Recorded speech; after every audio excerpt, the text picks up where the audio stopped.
আসসালামু আলাইকুম এভরিওয়ান। আমি আজকে আপনাদেরকে মাটন রিবস দিয়ে বিরিয়ানি করে দেখাবো। এর জন্য এখানে রিবসগুলো আমি ধুয়ে নিয়েছি।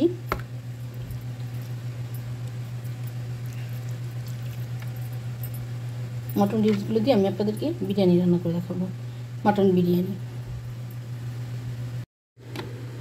মাটন রিবসটা আমি একটা হাঁড়িতে নিয়ে নিয়েছি। এখন এখানে সব মশলাগুলো দিয়ে দিব।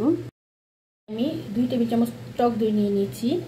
এটা বাদাম পেস্ট, আমি 2 টেবিল চামচের বাদাম পেস্ট ফ্রিজে রেখে দিয়েছিলাম, সেটা বের করে নিয়েছি। এখানে আদা বাটি, পেঁয়াজ বেরেস্তা নিয়ে নিয়েছি। এখান থেকে দিব পেঁয়াজ বাটা 2 চামচ। এখানে মশলা নিয়েছি আমি সাদা গোলমরিচের গুঁড়া, দারচিনি গুঁড়া, এখানে সব এই চামচটা মেপে আধা চামচ করে নেওয়া আছে। দারচিনি গুঁড়া আধা চামচ, সাদা গোলমরিচের গুঁড়া আধা চামচ, এলাচ গুঁড়া আধা চামচ, জয়ফল জয়ত্রী 1/4 চামচ। এখানে টেবিল চামচের 1 টেবিল চামচ সব ধরনের মশলা আছে, বিরিয়ানি মশলা। এখান থেকে নিয়েছি 1 টেবিল চামচ। এখানে 1 টেবিল চামচ আমার ঘরে তৈরি শাহি গরম মশলা গুঁড়া। এখানে নিয়েছি জিরার গুঁড়া 1 চামচ, ধনিয়ার গুঁড়া 1 চামচ, কাশ্মীরি লাল মরিচের গুঁড়া 1.5 চামচ। এখানে 2 টেবিল চামচ পেঁয়াজ পেস্ট দিয়ে দিয়েছি, 1 চামচ আদা বাটা, 1 চামচ রসুন বাটা দিয়ে দিব, 2 টেবিল চামচ টক দই।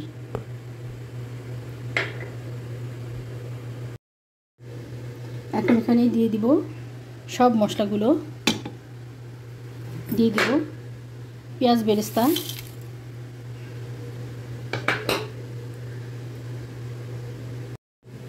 এখন এখানে দিয়ে দিব লবণ পরিমাণ মতো, দিয়ে দিব কেওড়া ওয়াটার 1 চামচ, রোজ ওয়াটার 1 চামচ।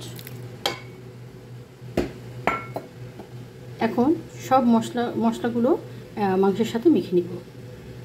এখানে দিয়ে দিব একটু 1 চামচের মতো টমেটো কেচাপ, 1 চামচের মতো টমেটো কেচাপ। এখন সব মশলাগুলো মেখে নিব।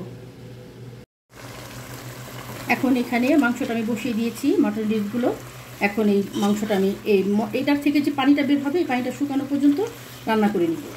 এখন কোনো পানি ব্যবহার করব না, আগে মাংসের যে পানিটা বের হবে তার মধ্যে আমি মাংসটা কষিয়ে নিব।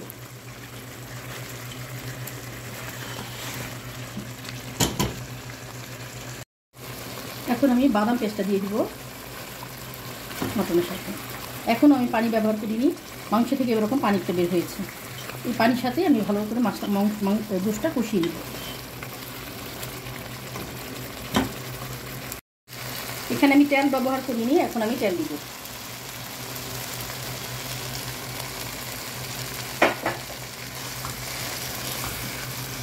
এখন তেল দিয়ে দিয়েছি, তেলের উপর এখন আমি কষাই নেব। এবং এখন প্রায় মশলাটা শুকিয়ে আসছে, এখন পানি দিয়ে দিব এখানে। এখন এখানে আমি ফুটানো গরম পানি দিয়ে দিব। যেহেতু এটা রিবস হাড্ডি আছে, তাই যাতে হাড্ডিটা একদম সেদ্ধ হয়ে যায়, হাড্ডির সাথে যে মাংসগুলো আছে ওই পরিমাণ পানি দিয়ে দিব। এখন এটা আমি একদম মাংসটা সেদ্ধ হওয়া পর্যন্ত রান্না করে নিব। এখন এখানে কিছু কাঁচামরিচ দিয়ে দিব ফ্লেভারের জন্য।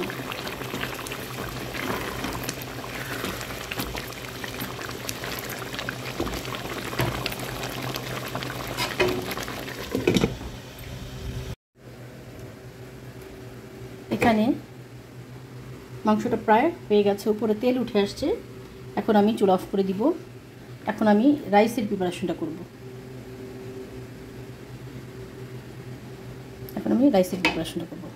কীভাবে চাউলের প্রিপারেশনটা করি সেটা দেখাচ্ছি। এখন তেল দিয়ে দিব,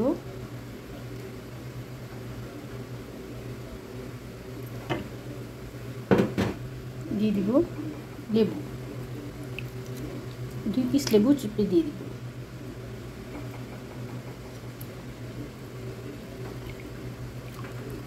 এখন পানিটা বয়েল করে নিব, ঢেকে বয়েল করব। এখানে 2 কাপ চাউল আমি 30 মিনিট আগে ভিজিয়ে রেখেছি। চাউলগুলো একদম ভিজে গেছে। এখন আমি এখানে ফুটানো পানিতে চালটা দিয়ে দিব।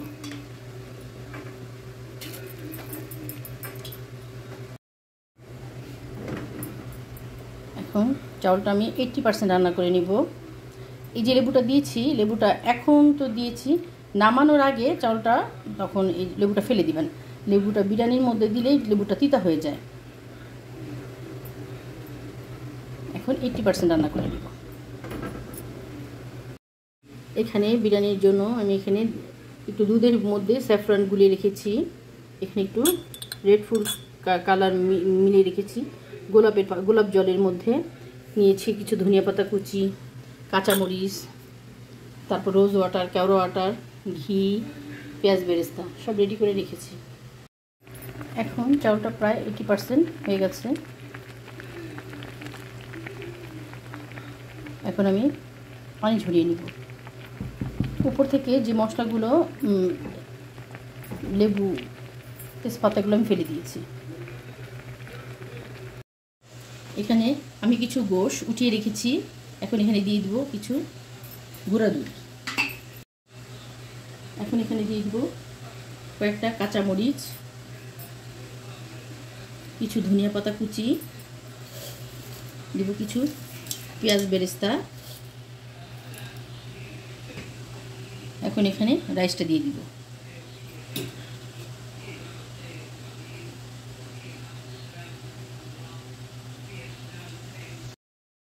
এখন এখানে 1 লেয়ারে রাইস দিয়ে দিয়েছি। এখন আবার কিছু চাপ দিয়ে দিব, চাপের মাংস দিয়ে দিব।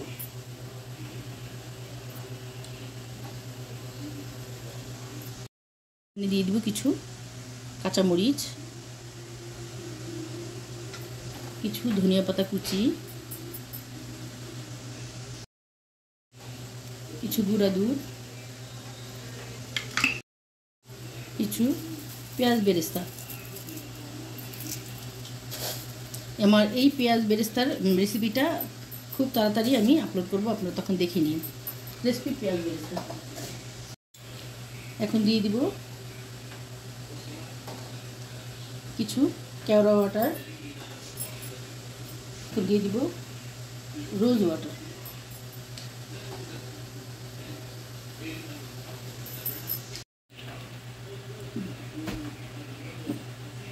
দিয়ে দিব একটু বিরিয়ানি এসেন্স।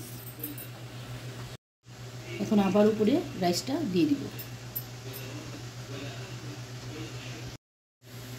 এখন উপরে কিছু পেঁয়াজ বেরেস্তা দিয়ে দিব,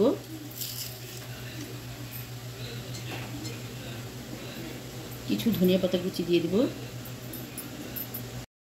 এখন এখানে রোজ ওয়াটার যে চড়াটা করে রেখেছিলাম, এখানে কিছু দুধের সরও আছে, আমি সরটাও দিয়ে দিয়েছি।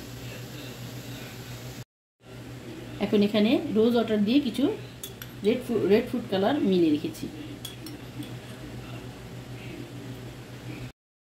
এখন উপরে ঘি দিয়ে দিব।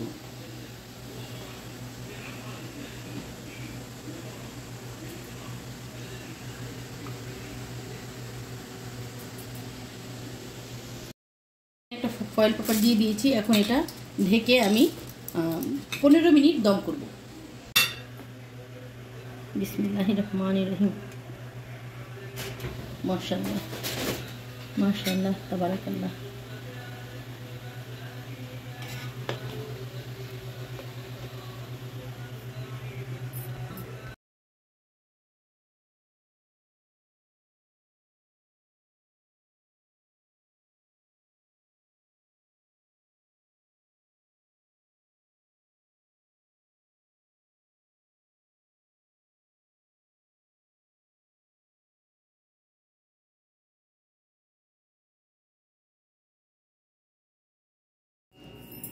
হয়ে গেছে আমার মাটন ডিপস বিরিয়ানি। আপনারাও এভাবে আমার এই রেসিপি ফলো করে বানাতে পারেন। যদি আমার রেসিপিগুলো আপনাদের ভালো লাগে তাহলে সাপোর্ট করবেন এবং আমার নিত্য নতুন রেসিপি দেখার জন্য আমার পাশে থাকবেন। যারা আমার ইউটিউব থেকে আমার রেসিপিগুলো দেখছেন তারা আমার চ্যানেলটাকে সাবস্ক্রাইব করে রাখবেন এবং যারা ফেসবুক থেকে দেখছেন তারা আমার চ্যানেলটাকে ফলো দিয়ে রাখবেন এবং কে কোথা থেকে দেখছেন সেটা জানাবেন। আমার রেসিপিগুলো আপনাদের কেমন লাগে সেটাও আমাকে জানাবেন। আমার নিত্য নতুন রেসিপি দেখার জন্য আমার পাশে থাকবেন। আল্লাহ হাফেজ।